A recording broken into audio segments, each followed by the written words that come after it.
Now we would like to begin the plenary session 3, current status of international negotiation for global plastics treaty and the way forward. First, let me introduce the panelists. Professor Yukari Takamura, Institute for Future Initiatives at the University of Tokyo.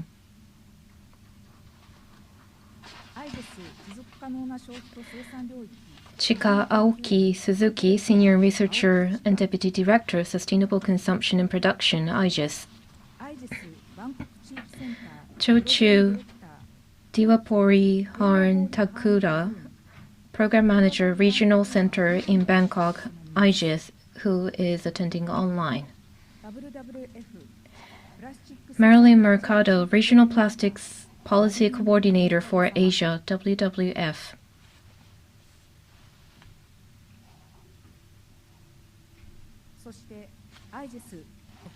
And Hiroshi Ono, Asia-Pacific Bureau, Intergovernmental Negotiating Committee for the Global Plastics Treaty, Special Policy Advisor, IGES.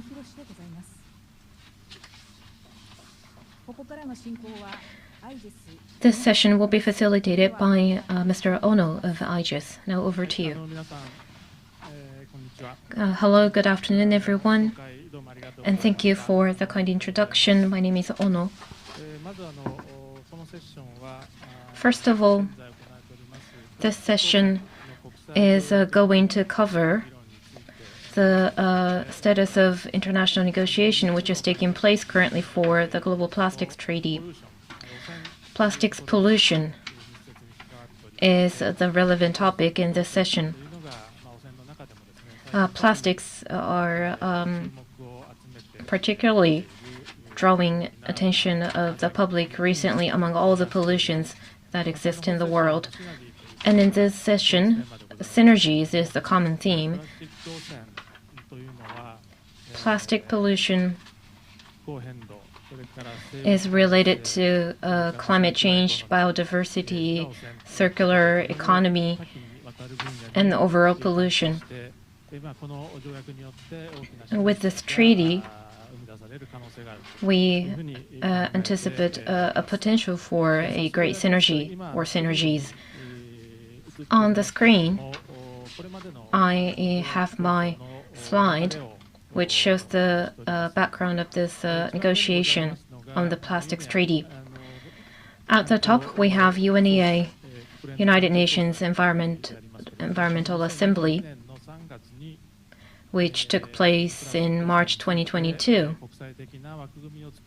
It decided that an international framework shall be built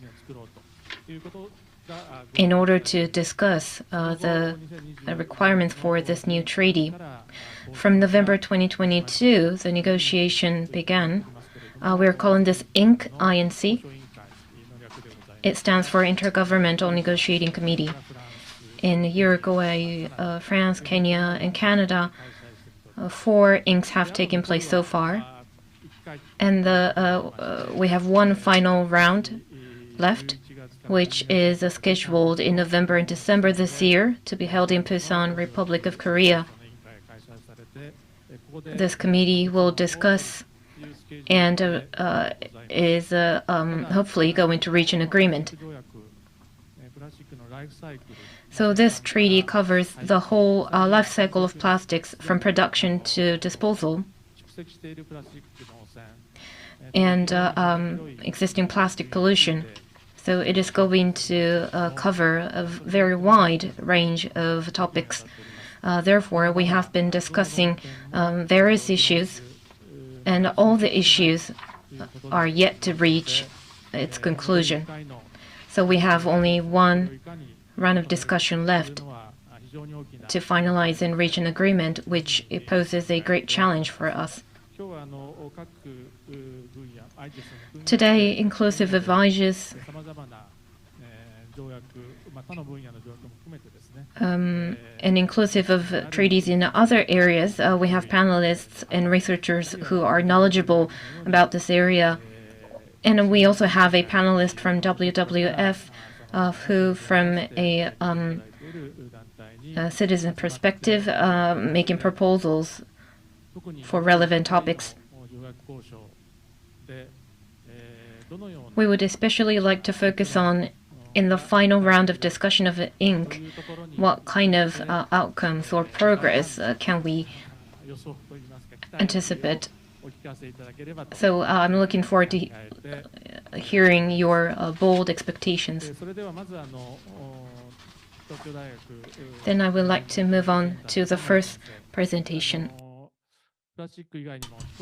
So other than the plastic, climate change, these are the fields that she has closely worked on, and she has rich experiences in the field of environment.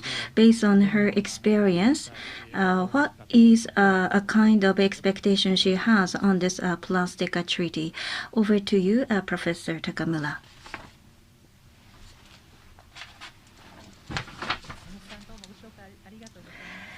Dr. Ono, thank you very much for your kind introduction.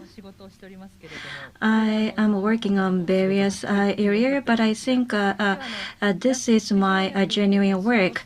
And now I'd like to talk about the reflections on the ongoing international negotiations toward the global plastic treaty. So my expertise is low. From the viewpoint of law, current negotiation process is not yet in a serious legal analysis stage. Therefore, what I'd like to touch upon today is the format of a treaty we can see through, as well as the feature of a future treaty. As already introduced by Dr. Ono, this plastic issue is a typical challenge where the synergy is at the issue, not only a maritime issue and also waste management issue, and also the fossil fuel as a resources for plastic. From that perspective, the circular economy as well as climate change is also involved, and also a chemical issue is one of the issue. So therefore, the integrated approach is necessary. So this is a typical issue where integrated approach is necessary. So here I'd like to introduce the text which shows the current status of the negotiation. Please take a look at it. So the synergy is necessary, as I mentioned earlier. So the impact of the pollution on the ecosystem, and that also have an impact on health and the economy. Even from the viewpoint of environment, the ecosystem and the pollution and the climate change, these are the issues involving the triple challenges. And from the viewpoint of a negotiation, and talking about this plastic treaty that is under negotiation, rather than the conventional format of a chemical treaty, rather the Minamata Convention on Mercury, which was agreed upon in 2013, is a model treaty we have followed in the negotiation.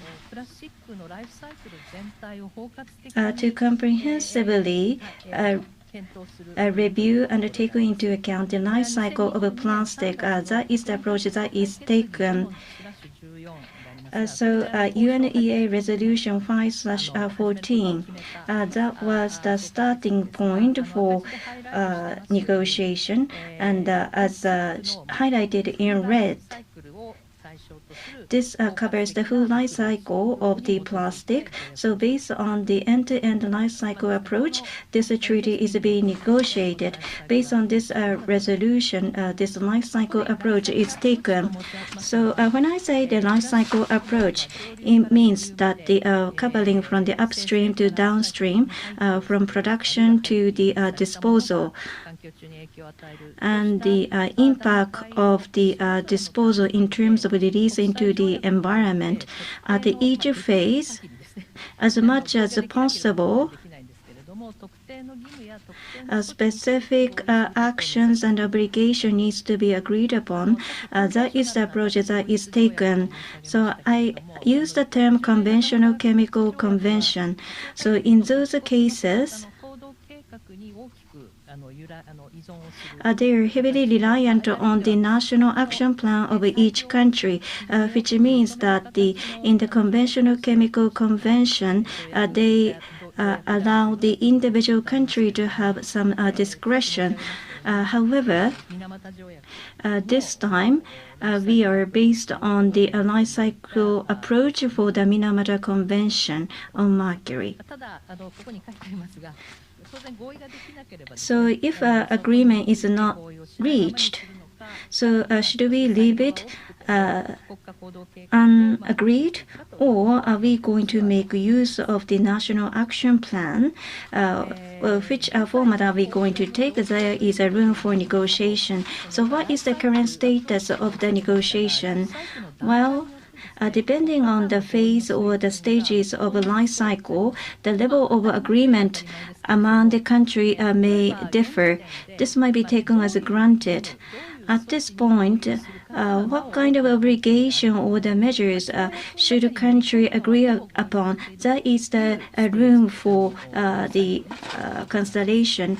But there are some issues are agreed. For example, waste management or plastic product design, and the financing and the national plan or capacity building or reporting. These kind of implementing provisions, there are still discussion going on for the specific provision. However, it is already decided that they are almost certainly included in the treaty. These themes are included in the treaty. On the other hand, there are some issues of controversy to be provided in the treaty. So in the upper stream in the life cycle, especially plastic polymer regulation, so restraint in the quantified manner.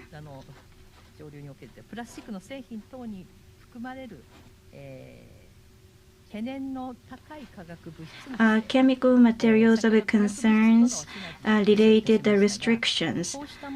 So these are the issues and the topics that are not yet agreed to be included in the treaty. So the countries are divided whether to include these issues in the treaty. In the actual ink negotiations, well, maybe 10 years ago,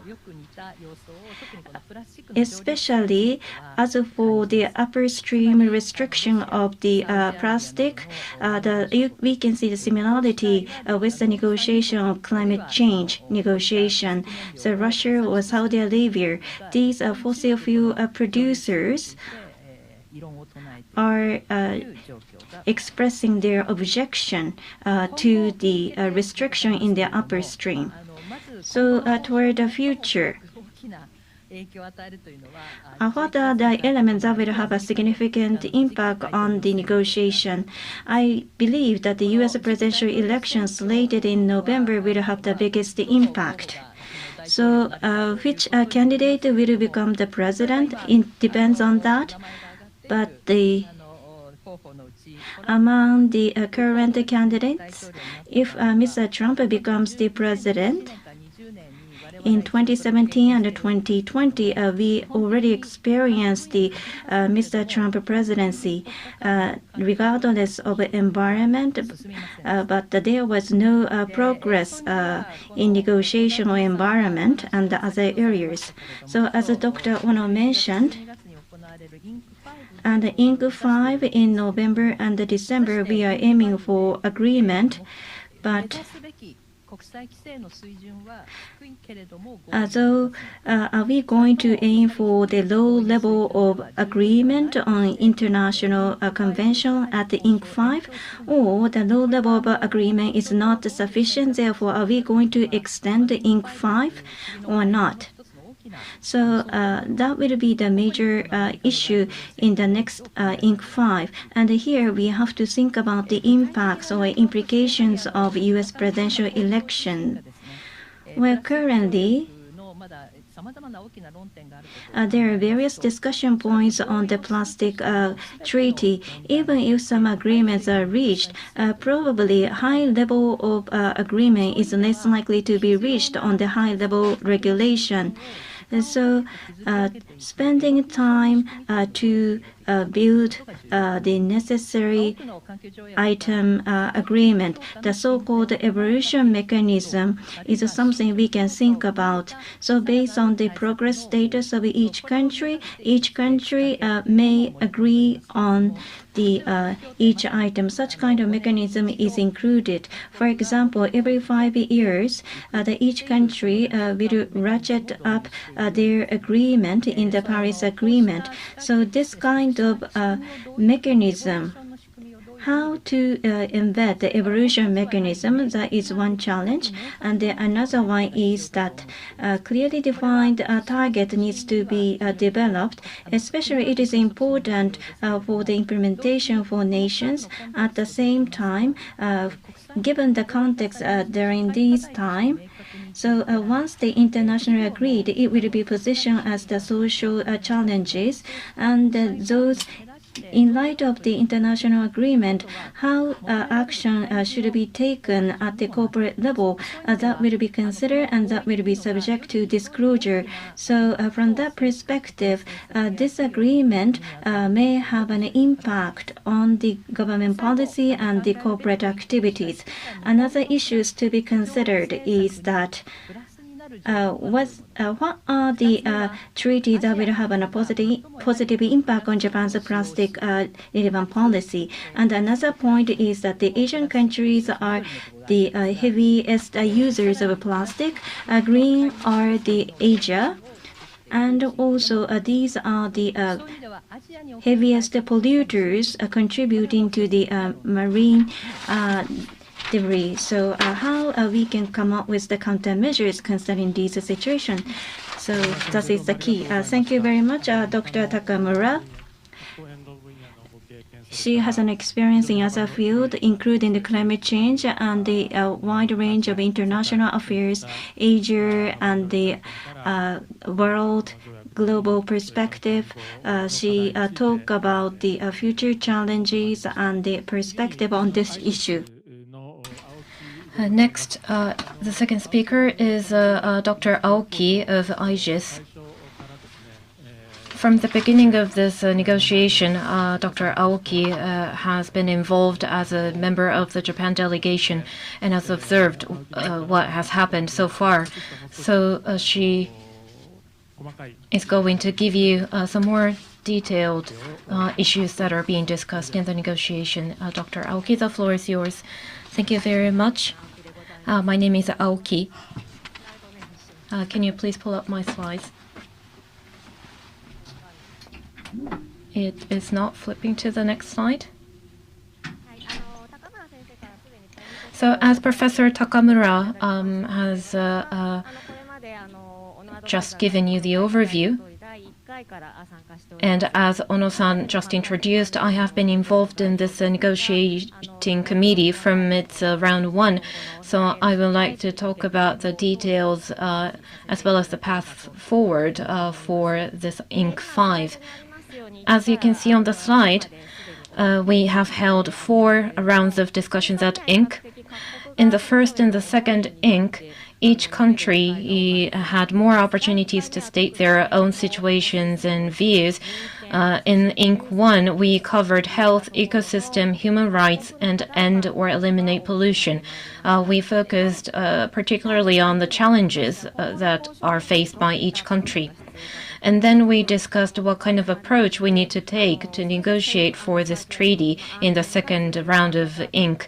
And the theme was a safe and circular economy. As a global society, we believe we share the same understanding regarding the need for the safe and circular economy. And INC 3, based on the zero draft produced by the chair, we discussed how to handle the social economic impacts for respective country. And in INC 4, based on what we had discussed in INC 3, we then had a draft which reflects the views of each country. And as Professor Takamura introduced, toward Inc. 5, we started to develop a new draft, which will be explained on the new slide. And in terms of the treaty provisions that we discussed in Inc. 4, we had several options proposed. First is the top-down option, where detailed standards and criteria will be set out, imposing obligations on countries. And the second is setting out general guiding criteria and elements and imposing on countries to develop specific standards and criteria, which is a hybrid option. And the third is a bottom-up option, which encourages countries to take measures at the discretion of each country. Relatively, non-plastic producing countries and who are behind in waste management, they preferred option 1, the top-down option, and plastic producing or oil producing countries preferred number 2 or 3, depending on their respective situation. And in the actual discussion of Inc. 4, there were multiple options proposed. And based on what was sorted out, we actually discussed. And waste management, as Professor Takamura explained, and regarding product design, we were able to sort of reach an agreement. But for other provisions, we continue to have proposals for new options from the participating countries, which resulted in controversy. And based on that discussion, we created a new draft for Inc. 5. And there are various provisions. But there are provisions that need to rely on scientific evidences. And in order to ensure implementation, we need to seek opinion from experts. That was decided at Inc. 4. For example, plastic products or chemicals of concern, we decided to hold an expert meeting to discuss such technical matters, and also an expert meeting to discuss means of implementation. They are both scheduled in the summer. I am not going to explain the details, but this is the agenda or the list of items included in the draft. We have plastic polymers and chemicals of concerns, avoidable plastic products, product design, alternatives, extended producer responsibility, and through its life cycle, there are existing wastes and emissions, so how to handle them or trade. This covers the full life cycle of plastics, and at different option levels, we have different provisions.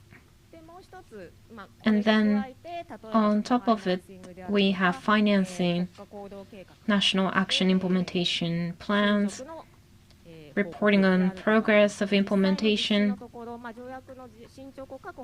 So we need to ensure progress of implementation of the treaty. So we need to have such mechanism. And in the last part, annex, we cover what is in the life cycle in order for us to promote sustainable use and production. We have these annex items. So what happened in the actual discussion is, well, Professor Takamura already introduced some of it, but the dark red lines are further from the conclusions. So chemicals and polymers of concern and avoidable plastics. Well, there are opinions recognizing the importance, but we still have wide gap between different opinions, and the blue ones are closer to reaching conclusions. And regarding product design, especially the EU, is strongly requiring a global common rule. But in terms of its level, we are yet to decide. And waste management, there was an opinion insisting that this is extremely important, but we haven't been able to agree on the specific target. Trade is in yellow.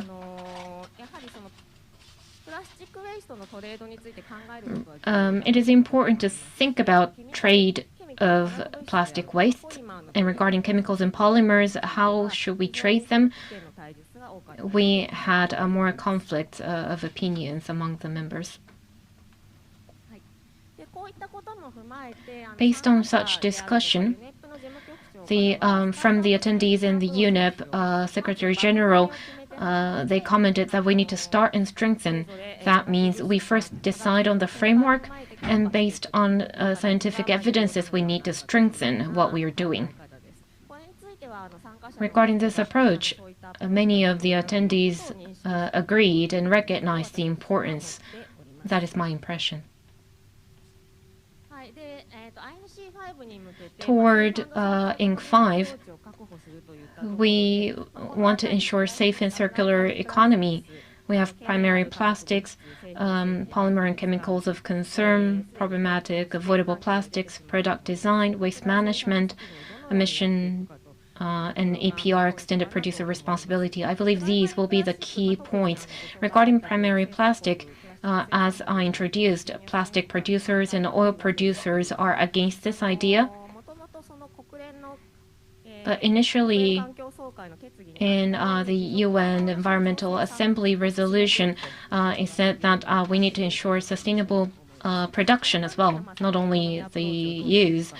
So we believe it is important to take this circular economy-oriented approach. And regarding chemicals, we first need to decide on the criteria that will enable us to reach some kind of an agreement, and then we should be taking an approach in each of the countries to promote.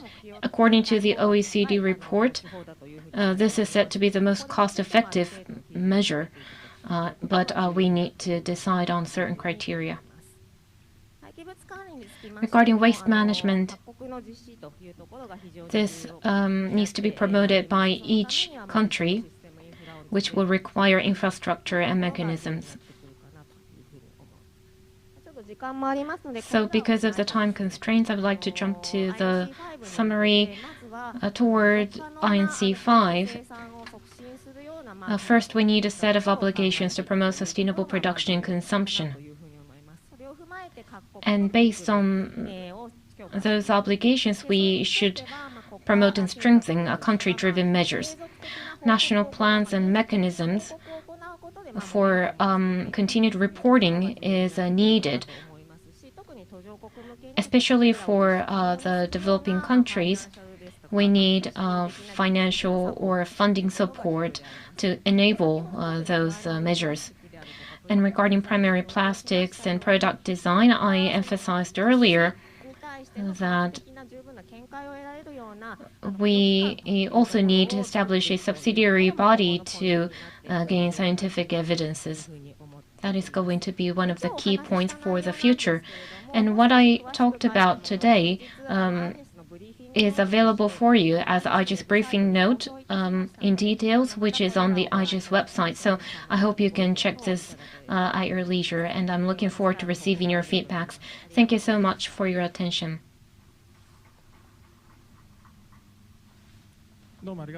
Thank you very much, Aoki-san. I believe we could learn the details of the negotiation as well as the way forward for this plastics treaty. Next speaker will be Cho from IGES Bangkok Regional Center, and she's working with many Asian countries, in particular ASEAN member countries, and she's going to talk about our expectations on the plastic treaty from the perspective of Asian countries, especially ASEAN countries. Cho, you have the floor, please. Thank you. Go ahead. Thank you. Good morning, good afternoon, everyone. Today, I'm very honored to present the perspective of ASEAN country on the draft plastic pollution. We will explore the collective vision and specific position of the key ASEAN member states. Next slide, please.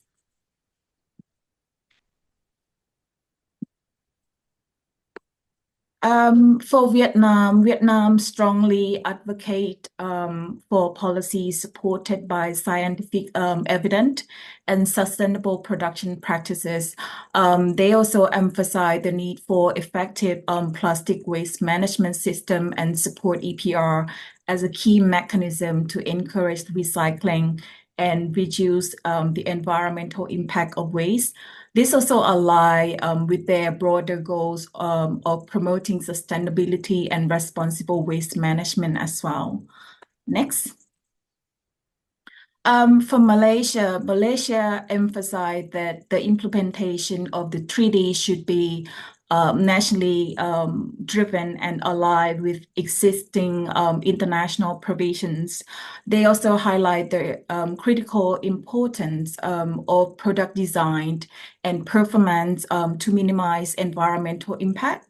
They also advocate for incorporating minimum recycled contents in plastic products and also stress the necessity of technology transfer from producing to consuming nations. Their focus is also on ensuring that national contexts are considered in implementing these measures. Next. For the Philippine purpose is institutionalizing the EPR mechanism to develop environmentally friendly products. They emphasize a full life cycle approach to sustainable production and consumption, and also advocate for international standard in the circular economy within the treaty. This approach also aims to ensure that products are managed responsibly throughout their entire life cycle, reducing the environmental footprint. Next. I accidentally delete Thailand, so allow me to present about Thailand as well. So moving on to Thailand, they are a strong proponent of circular economy principle.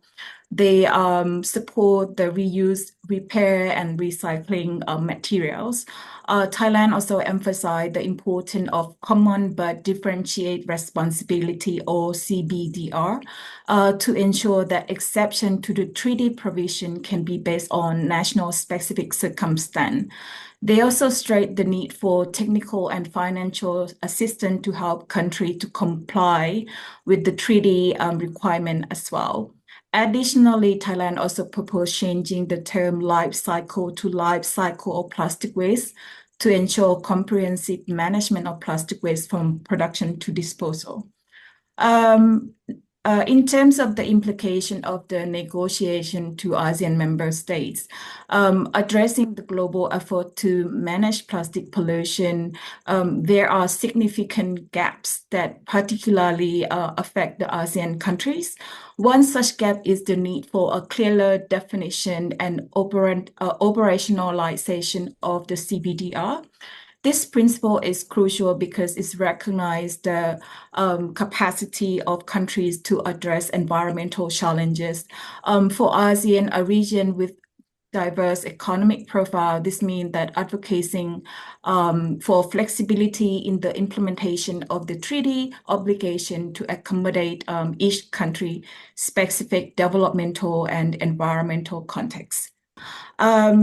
In addition to that, the global discussion have also often overlooked the comprehensive coverage of chemical in plastic. Many of these chemical or plastic actually pose serious health and environmental risks. Yes, their regulation remain inconsistent. So for ASEAN, this oversight could hinder their ability to effectively manage their life cycle of plastic from production to disposal as well. Another critical aspect is the principle of precaution, which has been a cornerstone of international environmental law for decades.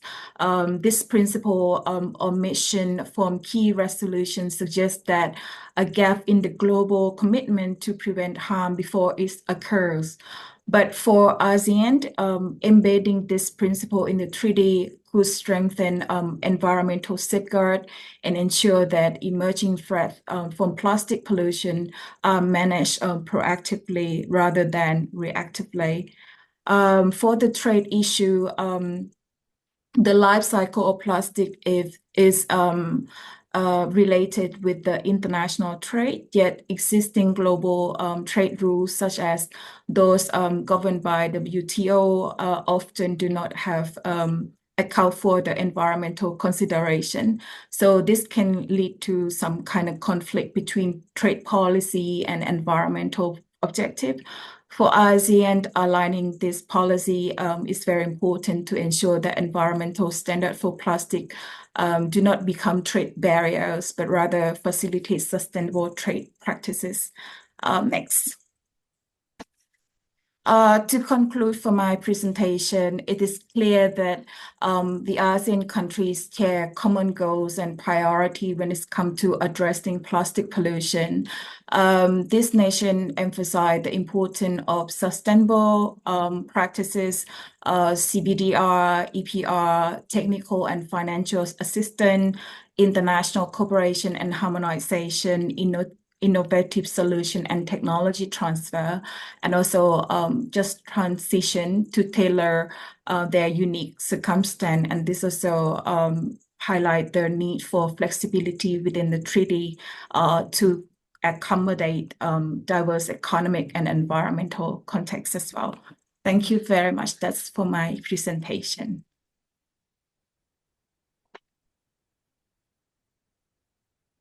Thank you. Thank you very much, Jojo, for sharing your views on the country-specific perspectives of selected ASEAN countries, and as well as some implications to ASEAN members as a whole. So thank you very much for your presentation. Last but not least, let me invite Marilyn Mercado, Regional Plastic Policy Coordinator for Asia of WWF. And she is going to talk about her expectations for the plastic treaty to be completed by the end of this year. And for the role of business, citizens, and government and other stakeholders for effective implementation of the treaty. So welcome, Madeline, and the floor is yours. Thank you, Dr. Ono. I'll share my screen now, and I hope you can see it. So again, good day to all our distinguished participants, co-panelists, and organizers. As a global conservation organization active in nearly 100 countries, working to ensure people live in harmony with nature, WWF is pleased to share its views on the current status of international negotiations on the Global Plastic Treaty and the way forward in this International Forum for Sustainable Asia and the Pacific 2024. The two specific topics assigned, as mentioned by Dr. Ono, were consolidated, namely, what elements should be included in an agreement at INC5, and the expectations for the roles of government, citizens, businesses, and other stakeholders for effective implementation of the treaty. So as shown in my screen, the UNEP Plastic Pollution Science document cited that plastic waste is forecast to rise from an estimated 360 million metric tons per year of plastic waste in 2019 to 1,014 million metric tons per year in 2060 under a business-as-usual scenario. And at every stage of the life cycle, plastic can pose risks to human health arising from exposure to the chemicals used in production, plastic particles themselves, and additives. And by 2040, greenhouse gas emissions from the plastics life cycle could increase by 60%, reaching 5% of the global carbon budget and limiting the ability to achieve the 1.5-degree target. And then there's also a 2023 recent one modeling by Systemic that showed a business-as-usual scenario, which means without common global rules, which will cause rising annual levels of mismanaged plastics from 110 million tons in 2019 to 205 million tons by 2040. And conversely, there's a global rules scenario in that same modeling wherein there is a global adoption of a set of common global rules in the treaty, which would result to 90% reduction in annual mismanaged plastic volumes by 2040. And then third, without common global rules on the policy interventions studied that included bans on avoidable single-use plastic, phase-out criteria for problematic plastics, design rules for safe reuse, repair, and recycling, EPR schemes, just transition, the plastic policy landscape would remain fragmented, and the system's ability to deal with complex international plastic value chains would still be insufficient. Lessons learned from other MEAs show that global prohibitions are highly effective and may accelerate innovations. And through these global bans, the Montreal Protocol phased out ozone-depleting substances and set the ozone layer on a gradual but definite path to recovery. The Plastic Pollution Treaty could similarly achieve this. Global binding rules will direct businesses away from harmful products and substances and towards goods and services that do not pollute. Indeed, the historic UNEA Resolution 5/14 being mentioned previously by our distinguished experts requested the UNEP Executive Director to convene an INC, Intergovernmental Negotiating Committee, to develop an international legally binding instrument, among others, and clearly noted that plastic pollution is of a transboundary nature that needs to be tackled through a full life cycle approach, and that the high and rapidly increasing levels of plastic pollution represent a serious environmental problem at a global scale, negatively impacting the environmental, social, and economic dimensions of sustainable development. So this is a figure. Thus, WWF recommends the treaty fit for purpose that should be adopted at INC 5 must have binding global rules on the measures that will have the biggest impact on addressing plastic pollution across plastics full life cycle, namely global bans on high-risk products and chemicals, global product design requirements, a robust financial package including mechanisms to secure a just transition, and a mechanism for gradual strengthening. Among others, harmonized global rules, simplify reporting and compliance through standardized metrics, reduce costs across parties since investments are shared at the global level, enable predictable assistance for each party to implement specific rules, and equitably give countries most effective a say on production decision-making processes across the globe. The INC has progressed from OEWG, INC 1, INC 2, INC 3, and INC 4, and now the expert groups meeting that was mentioned. The expectations for the roles of governments, citizens, businesses, and other stakeholders for effective future treaty implementation are actually the same expectations for their roles in ensuring that an effective treaty is adopted at INC 5 in the first place. In this connection, WWF continues to urge governments to focus on their most urgent task now of translating the increasing majority of alignment of countries seen throughout the negotiations into clear text reflecting the treaty must-haves. WWF continues to urge member states during this intersessional period to focus efforts on building technical knowledge and shared understanding on criteria to identify and list chemicals and polymers of concern and problematic and avoidable plastic products, including the complementary proposals on the approach and criteria for identifying problematic and avoidable plastic products by the United Kingdom and Thailand, and on the initial list of problematic and avoidable plastic products for consideration by Georgia, Peru, Rwanda, Switzerland, and Thailand, as well as the proposal for an approach to criteria and list of chemicals of concern in plastics by Norway, Cook Islands, and Rwanda, and the proposal on criteria and list for provisions 2 and 3 by the European Union and its member states, among others. Also, to conduct comprehensive analysis of all potential sources and means of private and public finance for the implementation of the objectives of the instrument, with focus on operationalizing the polluter pays principle, driving financial flows away from polluting activities and towards the elimination of highest-risk plastics and towards non-circular economy. And anticipating the future, member states are urged to plan for a gradual strengthening of the treaty over time to ensure that both control measures and implementation measures could be enhanced. And for our final slide, as regards the current and future roles of other stakeholders, citizens are urged to continue being watchful and involved in stopping plastic pollution, such as by voting for an equitable treaty via panda.org, businesses are urged to support an effective treaty during both its development and future implementation, such as the more than 200 businesses globally that joined the Business Coalition. So that's their website as well. And then third, CSOs are urged to continue supporting member states through recommendations, materials, and partnerships for effective treaty development and implementation. So please also look at panda.org for more WWF plastic pollution treaty materials. Thank you for your attention. Thank you very much, Marilyn, for sharing your views as well as very concrete must-haves for the future treaty, and also sharing your good advice and proposals on a practical way to get there. So thank you very much, Marilyn. And まだ残り数分残っておりますので、まずWe still have a few minutes left, so from the floor, we would like to invite the questions.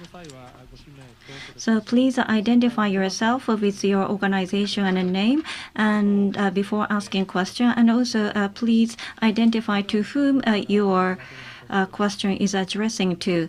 So anyone from the floor, please raise your hand if you have any questions. はい、どうぞ。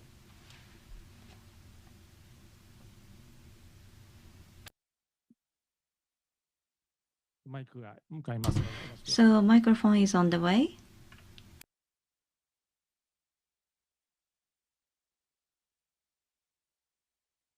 Thank you very much. Hi, my name is Martin. My question is very brief. So, research on plastic decomposition is already under development. In this framework that Aoki-san spoke about, how does new science or discoveries are implemented into the general idea or framework that we aim to have by 2030, I think it was? How are we planning to implement new technologies, discoveries, and scientific research into the decomposition of plastics and waste management in general? Thank you very much. And who do you like to answer your questions? For Aoki-san. Aoki-san. Aoki-san, どうぞ。Thank you very much for your questions. Regarding the research on the plastic composition, did I understand? Yes. Yeah. I think it's also still under discussions. Also that especially for the chemicals of concern in plastic products is really crucial issues for the all participants. So still the defining what is the concerns for the all stakeholders is still under the negotiations. So we are still waiting for some further development of the science, and also that we are still waiting for the discussions of the experts meeting which will be held in this August in Bangkok. So based on that, several further criteria will be provided in the INC5. That's my observations. Thank you. Thank you. ありがとうございました。他にご質問。Thank you. Are there any other questions from the floor? はい、どうぞ。Yes, please.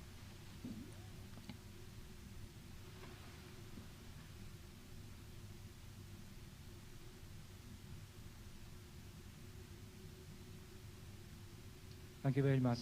My name is Hiroshi Ota. I'm coming from Daiichi Life Holdings, which is the life insurance company in Japan.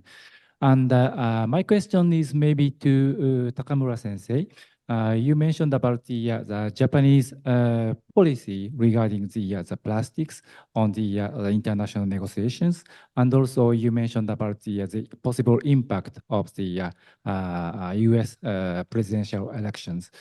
What do you think is the biggest stake for Japan in terms of the plastics negotiation, and also what is the biggest stake for the US?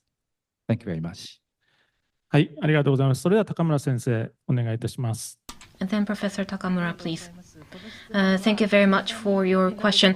Maybe this is a question for Ono-san instead of me, but I'm sure he will follow up accordingly.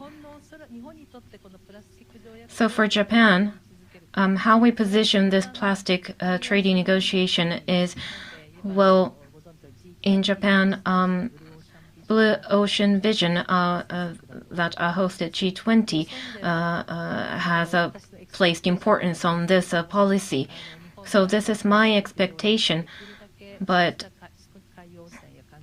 in terms of marine pollution or environmental pollution, Japan, I hope that Japan will focus and make efforts to negotiate for a treaty that will prevent those pollutions. And regarding the U.S., as I mentioned earlier, it really depends on the result of the next presidential election. It will really change their position and the degree of importance for them. So if I mentioned an example of Mr. Trump being elected as the president, but if the Democratic Party is elected, I believe they will harmonize with the developed nations to try to reach an agreement. So Ono-san, do you have any follow-up comments? Thank you. So we are running out of time. But I hope we can accept one more question if there's any. One final question, please. The lady over there, please.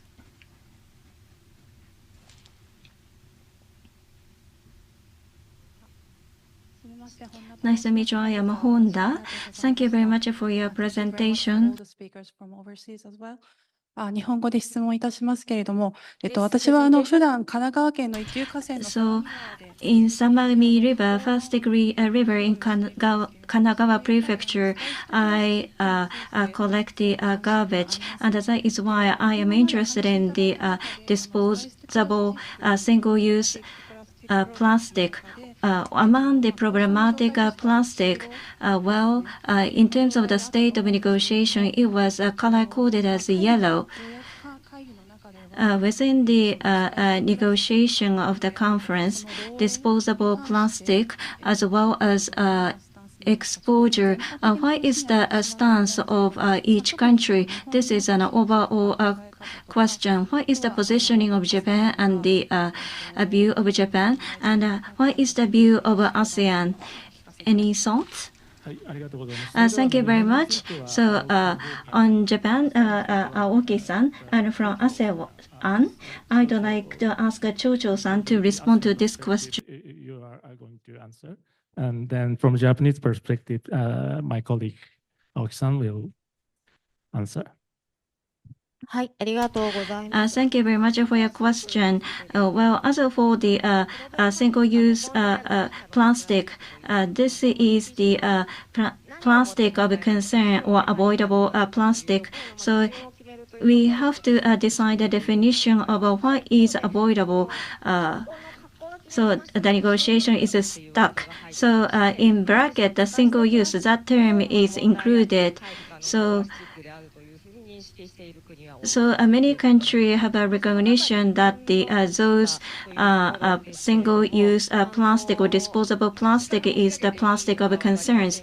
Well, I'm not sure I am the right person to respond to that question. Well, please refer to the statement which is disclosed on the website of UNEP for details. But as Japan,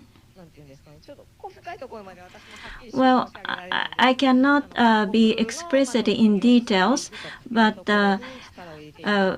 we are focusing on the promoting activities at each country.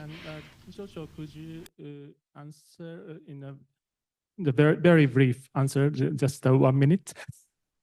From the ASEAN perspective. In terms of the single-use plastic, I think in the ASEAN country, they have been advocating for the reduction and also elimination of the single-use plastic. They also support the policy that discourage the use of single-use plastic and also promote alternatives. You can see that in many ASEAN countries right now that they started with the ban and something like that. And additionally, there have also been discussion about the EPR, which is a crucial mechanism to manage single-use product. So by holding the producer responsible for the entire life cycle of the product. So I think in the future the single-use plastic will be reduced. Thank you. Thank you very much, 所長。時間も消化しておりますので。So we are over time. So some of you may have some question, but after the end of this session, I hope you will talk with the panelists one-on-one. For speakers, thank you very much for your contribution. Well, I think there are many commonalities here. And toward the end of this year, some kind of outcomes will be delivered. And then, as IGES, we would like to follow up on those. And we are looking forward to seeing you again in those seminars or events by disseminating information. Thank you.